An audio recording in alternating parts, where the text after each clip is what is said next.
The grand hall of the Andromeda Empire shimmered with light from 1,000 crystal chandeliers that hung from the vaulted ceiling like captured stars. The floor was polished to such perfection that it mirrored the images of the assembled nobility, walking across its surface, creating an endless reflection of power and prestige. 17 species had gathered here on this day, a convergence that happened only once every 3 centuries when the major powers of the galaxy met to determine the future of their alliance. Princess Alara of the Vampire Dominion sat upon a throne that towered above the chamber, and every eye turned toward her as she surveyed the crowd below.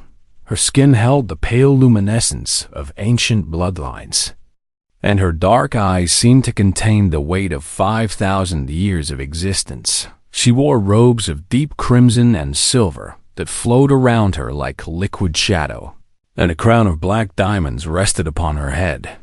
Each piece of jewelry she wore had been forged in the heart of dead stars, and each one represented a victory, a conquest, or a binding treaty. The Vampire Dominion was one of the oldest powers in the known universe.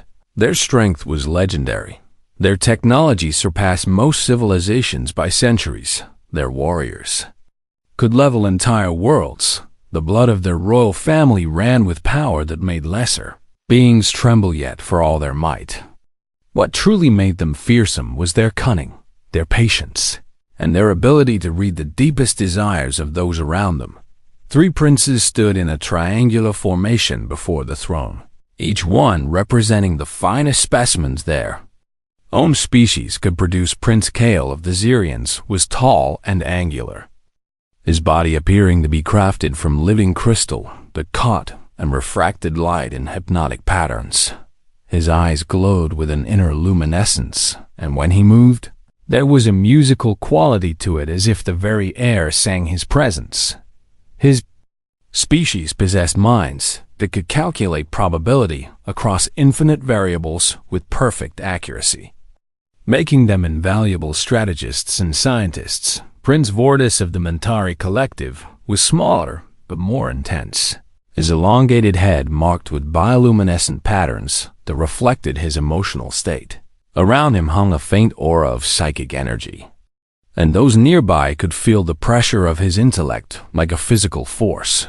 The Mentari could communicate across light years through their collective consciousness and could access the shared knowledge of billions of minds simultaneously.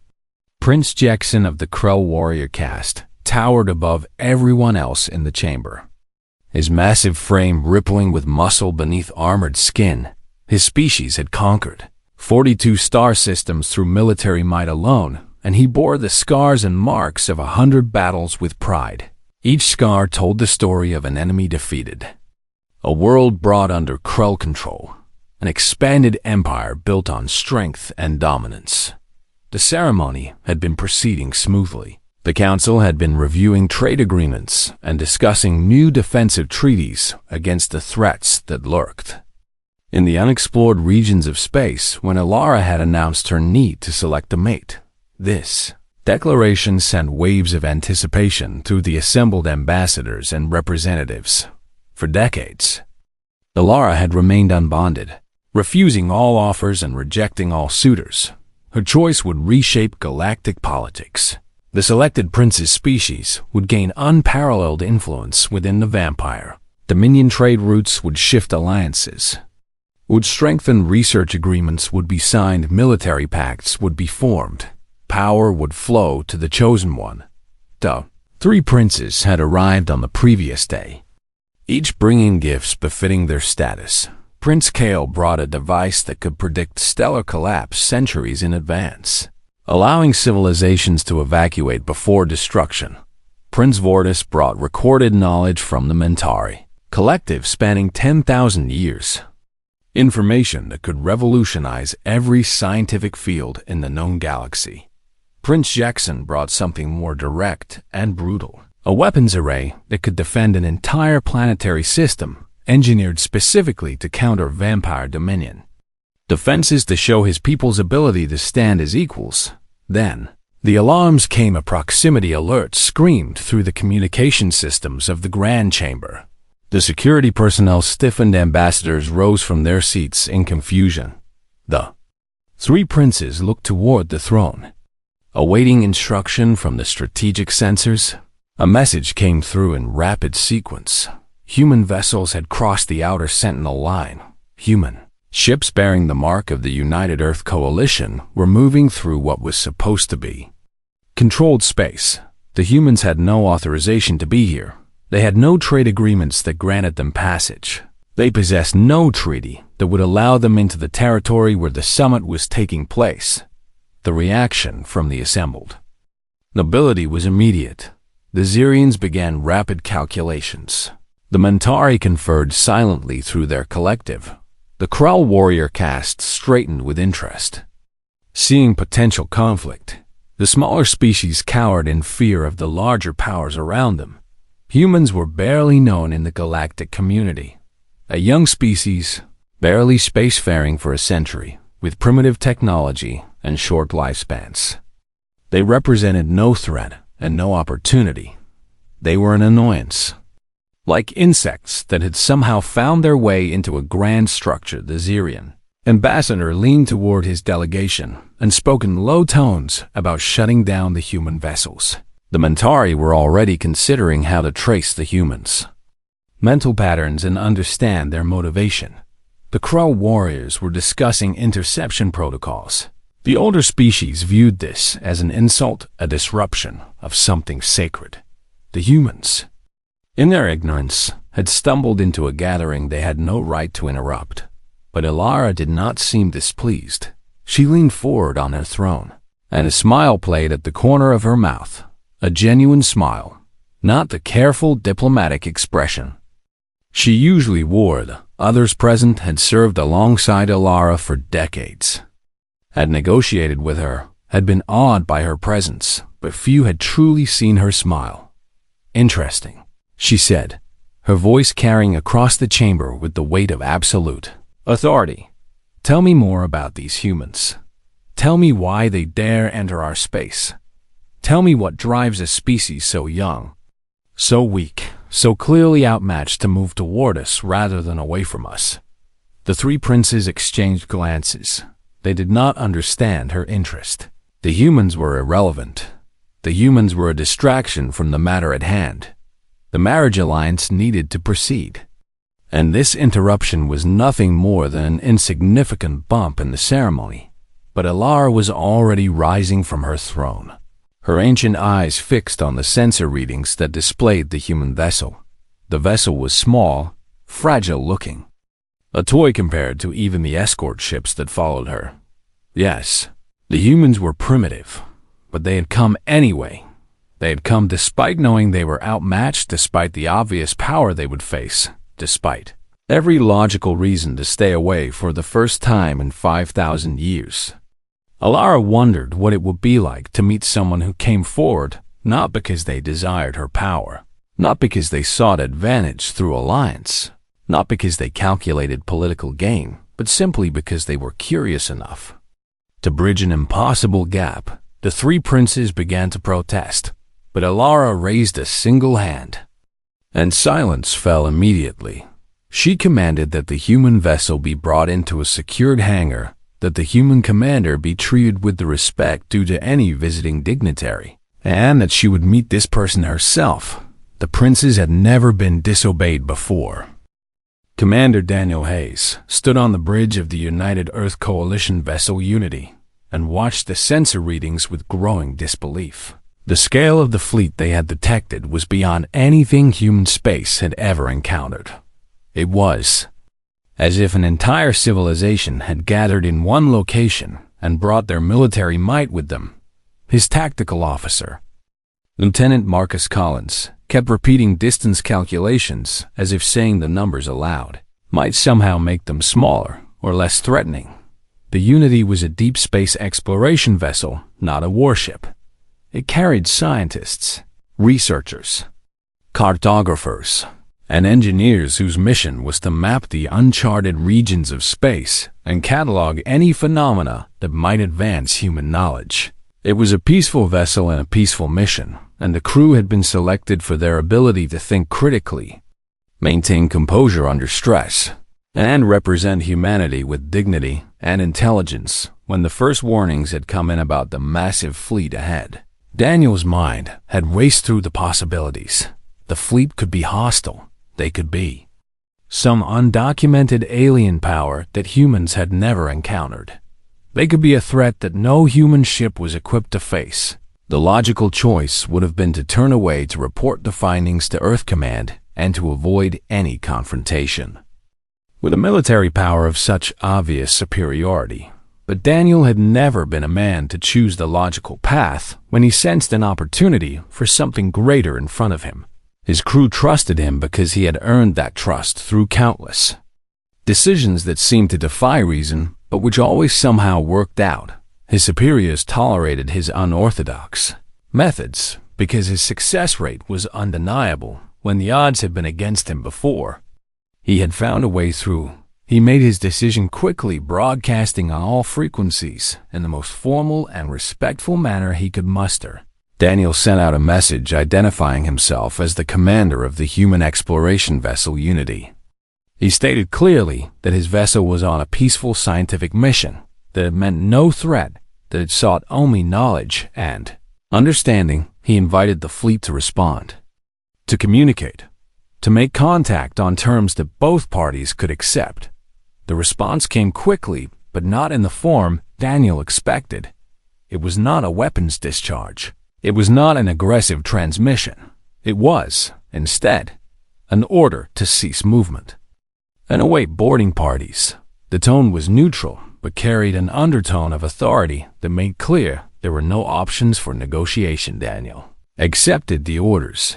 His crew prepared for a boarding, securing sensitive areas while making the ship's common spaces welcoming. The researchers stored their raw data and secure backups. The engineers powered down non-essential systems. The Unity became as harmless as a space vessel possibly could be. When the boarding parties arrived, they were unlike anything any human had ever seen. Tall, crystalline figures walked alongside smaller telepathic creatures and massive armored warriors. All of them moved with a grace and purpose that suggested they were absolutely confident in their power.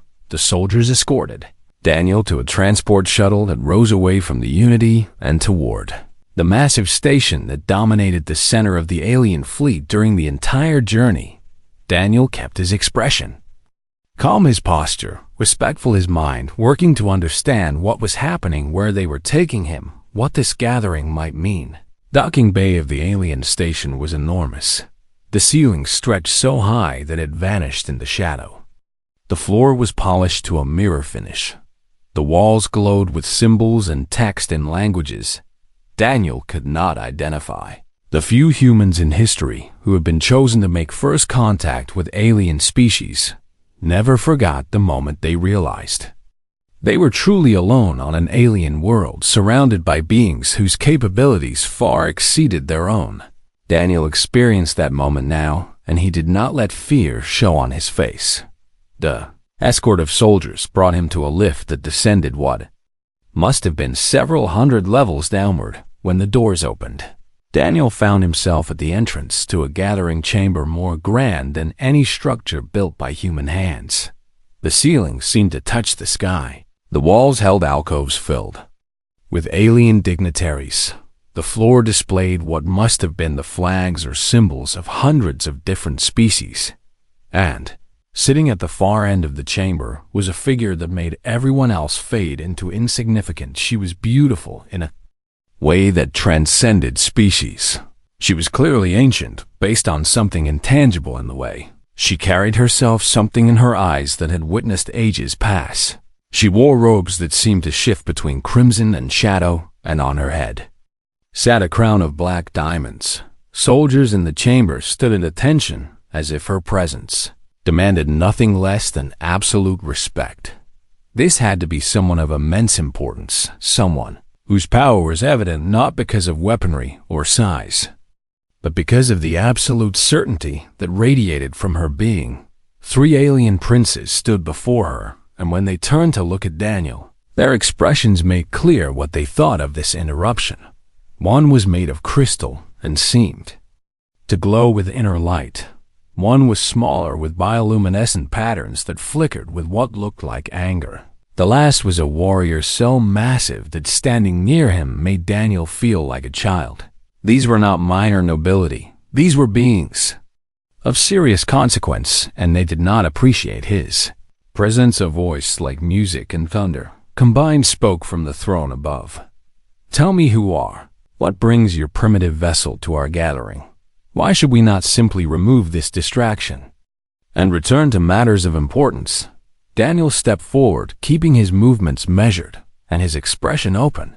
He introduced himself as Commander Daniel Hayes of the United Earth Coalition. He spoke of the Unity's mission to explore and understand the universe. He explained that his vessel had not known of this gathering, had not intended to interrupt. He stated clearly and without hesitation that humans came in peace and requested only the opportunity to understand what great assembly this was, and perhaps to open dialogue between their peoples. The responses came quickly. The Crystal Prince made rapid calculations and dismissively concluded that humans posed no strategic value. The telepathic prince seemed to sense something and tilted his head curiously for a moment before the warrior prince growled that primitive species should be destroyed rather than negotiated with. But the figure on the throne raised a hand and silence fell immediately. I find myself curious, she said, her ancient eyes fixed upon Daniel in a way that made him feel as though she could see into the deepest parts of his being. Your species should fear us. You should hide. Should you not be cowering instead of standing before us with such composure? Daniel met her gaze directly and responded with honesty. We do fear you, but fear is not always an excuse to stop trying to understand, to communicate, to reach across the gap between different peoples. If I had turned away and fled, what message would that send? That humans are cowards, that we have nothing to offer, that we fear connection itself. I came because your presence deserves respect, and respect is not shown through silence and hiding. It is shown through honest engagement. Three princes objected loudly, but the voice from the throne asked them to quiet themselves. You interest me, Daniel Hayes, she said, and for the first time her expression shifted into something that might have been a smile. Perhaps we should learn more about your kind. What is your name? Human. Daniel answered directly. I am Commander Daniel Hayes, and I am honored to meet you. Then come, she said, rising from her throne, and bring your voice and your honest words. We have much to discuss. Ilara's private chambers were a revelation of elegance and power. The walls held artifacts from 1,000 different civilizations spanning tens of thousands of years. Each item told a story of conquest or alliance or discovery. The furniture seemed to exist in the space between ancient and futuristic, as if she had chosen pieces from across the entire history of the galaxy. The lighting was soft and warm, a stark contrast to the cold grandeur of the formal hall, yet it somehow made the space feel even more powerful, not less. Daniel was escorted here after being given time to clean and change into formal attire provided by Ilara's staff. When he arrived, he found her waiting, and she was even more striking in these intimate surroundings than she had been on the throne. She was seated, but her presence still dominated the room. She gestured for him to sit in the chair across from her, and he did so, feeling the weight of the moment. For a long time, neither of them spoke. Ilara simply observed him the way a being with 5,000 years of existence might observe something that fascinated her. Daniel met her gaze not with defiance, but with calm respect. This woman had the power to end his life with a thought, but he refused to let fear dictate his behavior.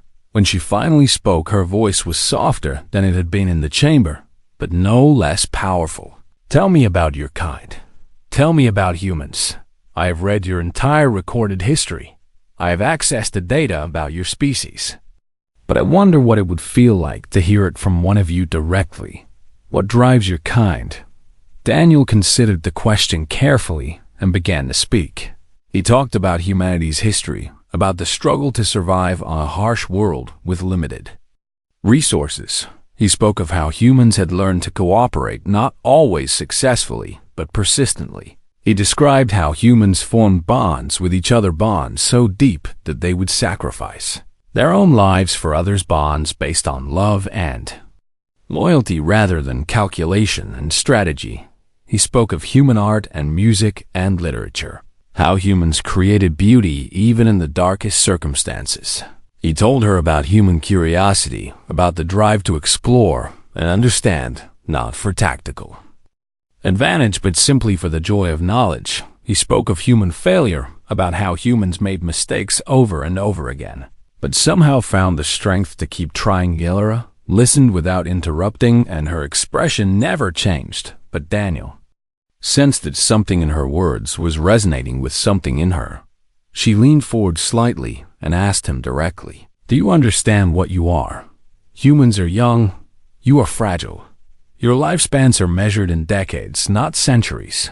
Your technology is centuries behind the least advanced species in this galaxy. Yet you stand before me without trembling. You speak to me as though we are equals." Why? Daniel thought for a moment before answering. "I think that may be because I know what I am not. I can appreciate what I am. I know I am not the strongest in this room. I know my people are new to space. I know that my vessel could be destroyed with a thought, but I also know that humans have something that does not require strength or age or advanced technology. We have the ability to choose to do what is right, even when it costs us everything. We have compassion. We have the ability to sacrifice. We have the strength to keep moving forward, even when the odds are impossible." For the first time, Illyra smiled genuinely, and it transformed her entire face, making her look both ancient and young at the same time. Conversation continued for hours. Daniel described growing up on Earth. He spoke of his family, of his mother who had taught him kindness and his father who had taught him courage. He described the day he had earned his position as a commander and the trust his crew had placed in him.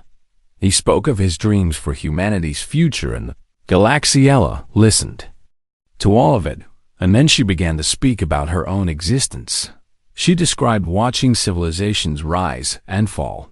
She spoke of centuries spent surrounded by courtiers and nobles who wanted to use her or possess her or gain power through her. She described the loneliness of being ancient, being powerful, being constantly sought after, but never truly understood. "I have spent 5,000 years in chambers like the one we met in today," she said quietly. "I have been propositioned by princes and emperors and beings whose power is beyond imagination. But not once has anyone asked me what I wanted. They asked only what they could gain. They asked what power they could access. They asked how they could benefit from my status and my strength. You came without asking for anything, Daniel." Illyra reached across the space between them and took her hand. There was no hesitation in the gesture, and there was no calculation. His action was purely human, a simple act of connection and understanding. Illyra looked at their joined hands as if she had never experienced such a simple gesture before, and perhaps she had not. From the outer corridor, there came sounds of disturbance. The three princes were demanding access to Illyra's chambers. They were insisting that the human be removed. They were making threats about what would happen if Illyra continued this inappropriate interaction. Ella rose and Daniel rose with her. She walked to the door and opened it, standing in the frame with her full power on display. The three princes stood in the corridor, looking shocked that she had come to them rather than sending her guards. "This conversation will continue," Illyra announced to the assembled princes.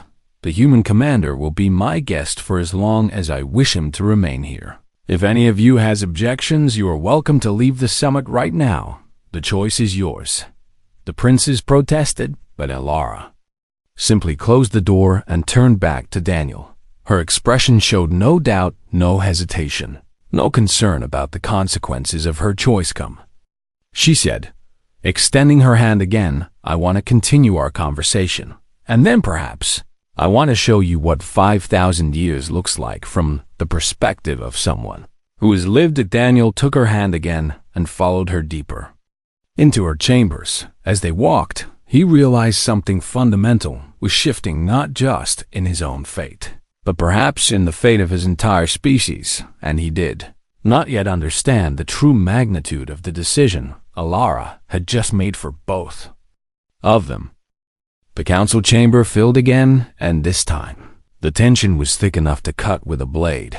The three princes had demanded a formal trial to determine Daniel's worthiness to even be considered as a potential mate to a being of Alara's status. It was a calculated move designed to humiliate him in front of all the assembled species. Once the human failed the impossible tests they had designed, the princes would be vindicated. Alara would have to accept that humans had no place in the affairs of the galactic powers, and she would return to choosing from among the three of them. Daniel stood in the center of the chamber, knowing full well what the princes intended.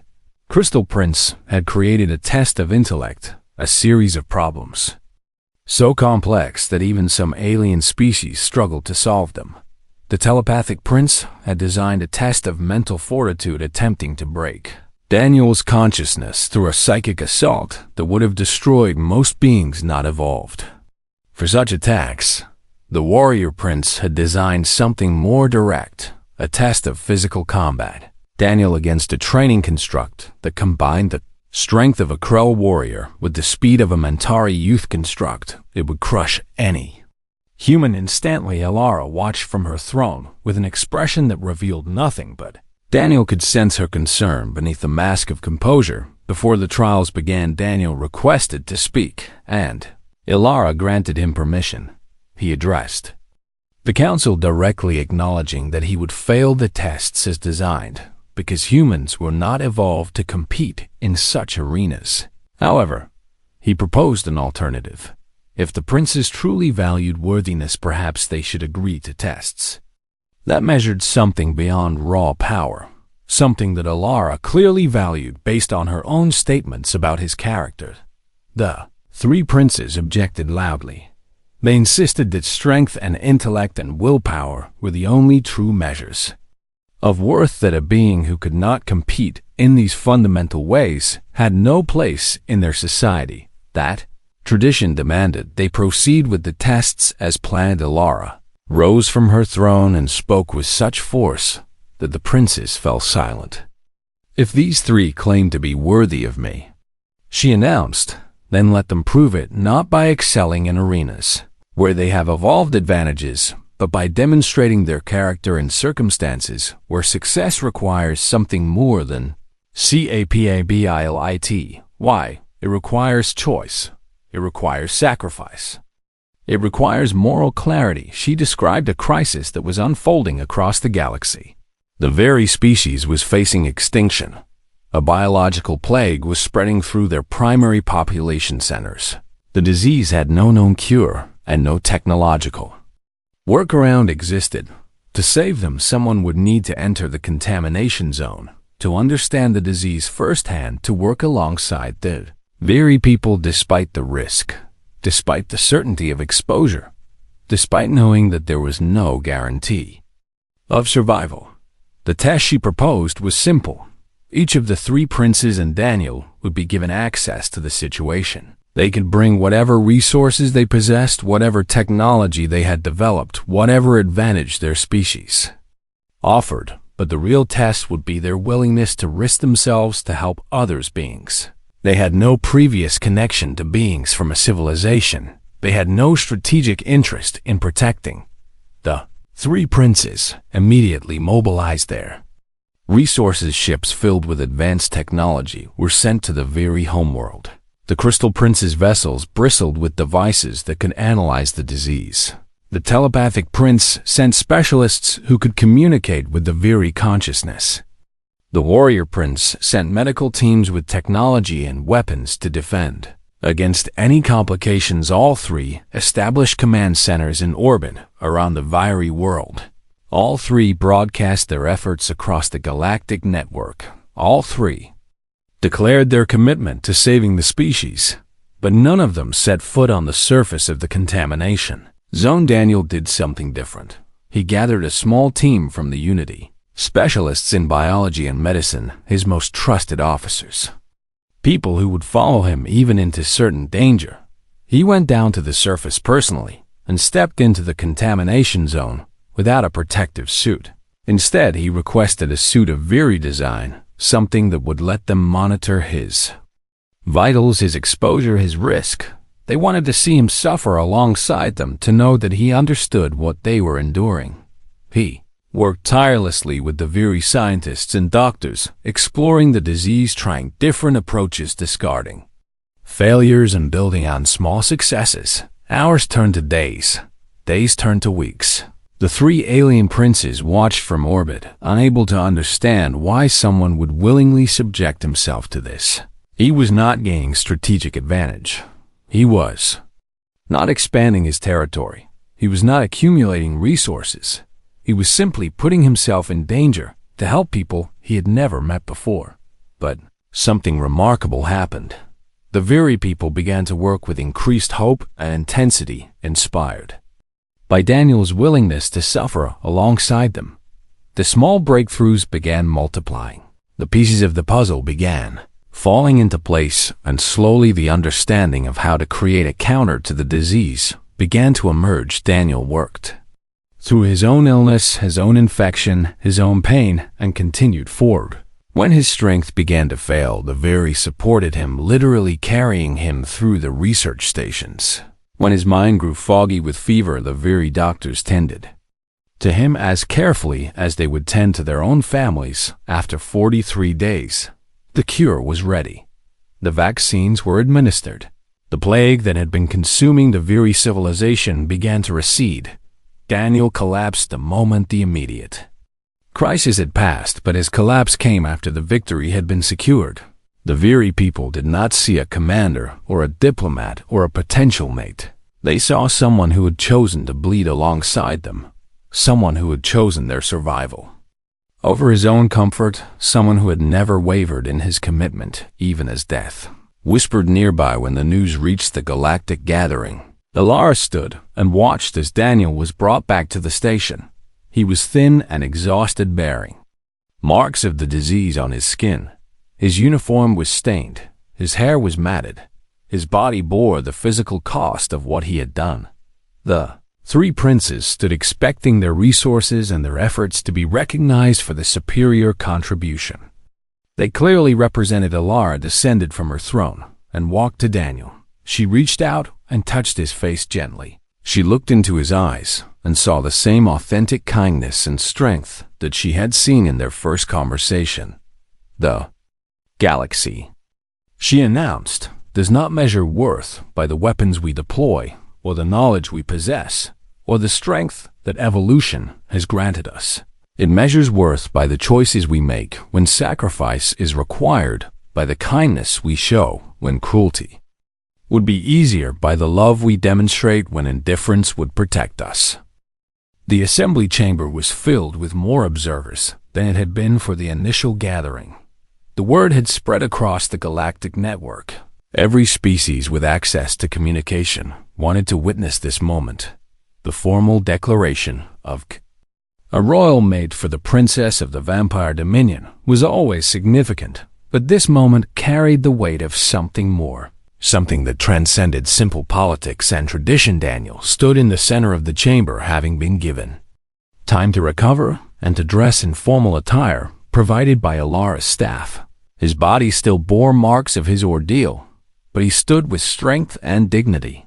He had asked his crew to remain aboard the Unity, not wanting to put them in a position where they might be seen as having some stake in the outcome of this declaration. That the captain and crew of the Unity had requested instead to view the ceremony remotely from their vessel. Daniel had agreed. The three princes stood in their triangular formation, looking confident. The Crystal Prince had already begun calculating how the political fallout of this moment might play out. The Telepathic Prince was trying to anticipate what Alara might say. The Warrior Prince was barely containing his anger that a human had been elevated to a level of importance equal to the three of Thim. Alara descended from her throne, and the chamber fell silent. Even the smallest ambient noise seemed to cease, as if the entire gathering was holding its breath. She walked across the floor toward the center where the three princes stood, and Daniel stood. They all turned to face her, waiting for her to announce her choice for 5,000 years. Alara began, her voice carrying through every speaker in the chamber and across every broadcast network in the galaxy. I have existed in a universe built on power.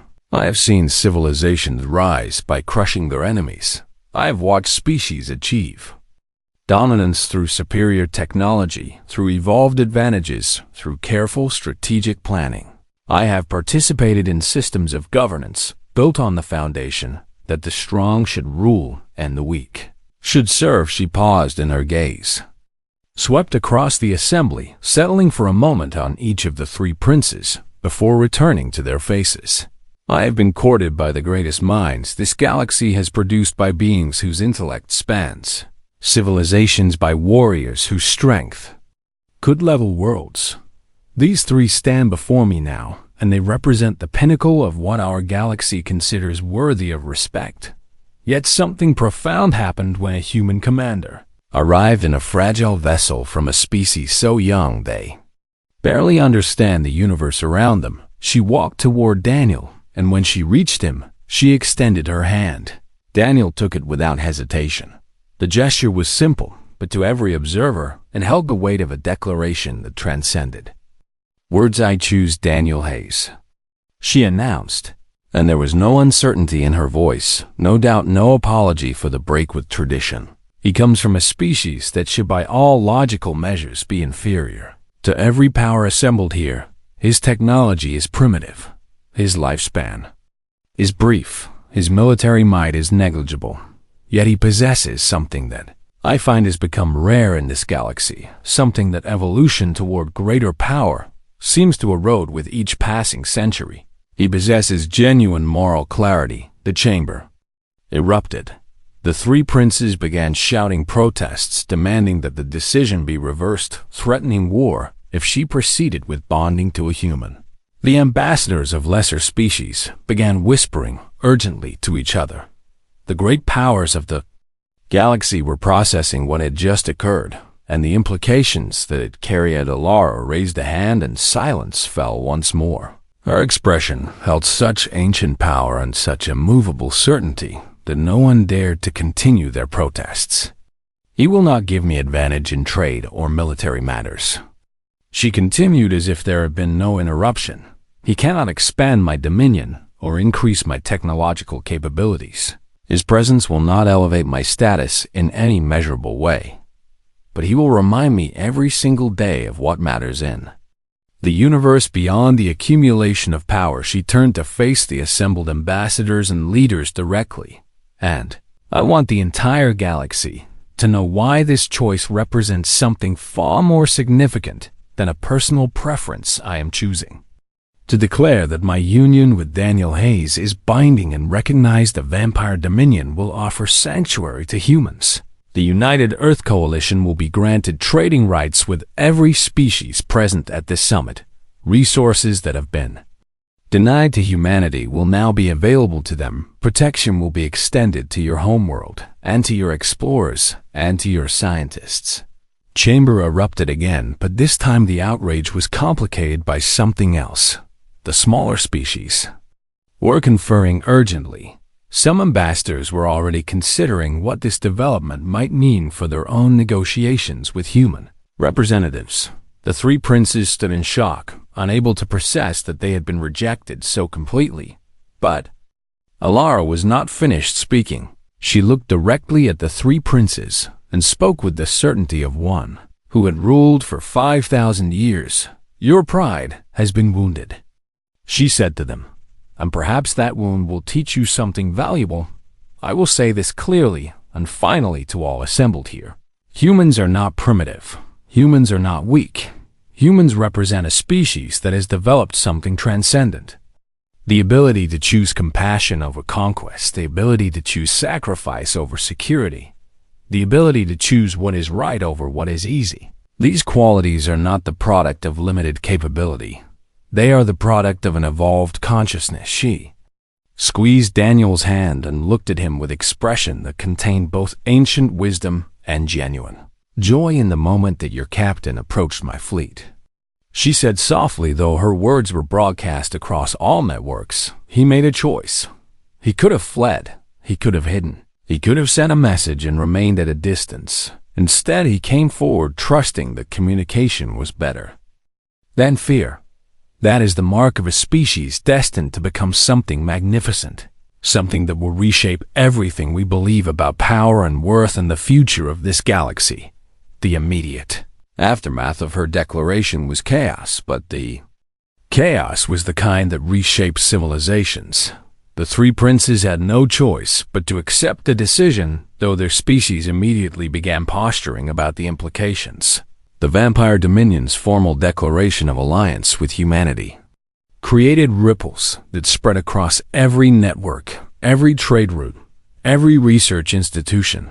Within weeks, human explorers began receiving invitations from species that had previously ignored them. Within months, human scientists were being offered access to research that had been withheld for centuries. Within a year, human diplomats were sitting at tables previously closed to them. Within a decade, humanity had transformed from a species on the periphery to a species at the center of galactic affairs. But more than the political transformation, something deeper had changed. The way the galaxy viewed strength had shifted. Slowly at first, then with increasing momentum, other species began to recognize that moral clarity, that willingness to sacrifice, that capacity for genuine connection were qualities worth developing, worth protecting, worth celebrating. Daniel and Alara built their future together, and in doing so, they became symbols of something the ancient galactic powers had nearly forgotten. The human commander from a fragile ship had not conquered through strength.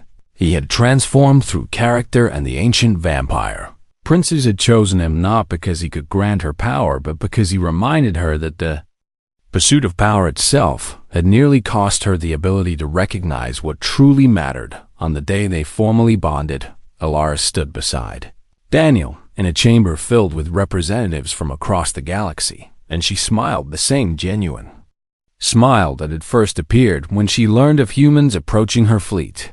It was the smile of someone who had finally found what 5,000 years of existence had been searching for.